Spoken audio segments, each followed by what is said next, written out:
आताच्या क्षणाची सर्वात मोठी बातमी आहे, खुश खबर आहे, खुश खबर. हो, खुश खबर आहे. खुश खबर कोणासाठी? माझ्या माता बहिणींसाठी, लाडक्या बहिणींसाठी, माझ्या माता बहिणींसाठी खुश खबर आहे.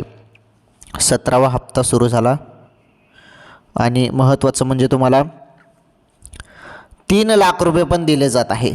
आता हे 3 लाख रुपये कशाचे? हे 3 लाख रुपये मिळणार आहेत. छोटा मोठा व्यवसाय तुम्ही सुरू करू शकता. त्यासाठी उमंग किंवा माय स्कीम या वेबसाईटवरती जाऊन तुम्ही अधिक या संदर्भात माहिती घेऊ शकता. 3 लाख रुपये कर्ज मिळेल छोटा मोठा व्यवसाय बिझनेससाठी बहिणीनं तुम्हाला. 17वा हप्ता 1500 रुपये हे नोव्हेंबरचे आहेत. कोणत्या क्षणी तुमच्या खात्यामध्ये जमा होतील, कारण आता वेळ झालेला आहे, सुरुवात झालेली आहे. ओके बहिणींनो, तर ही अत्यंत महत्त्वाची अपडेट होती लाडक्या बहिणींसाठी.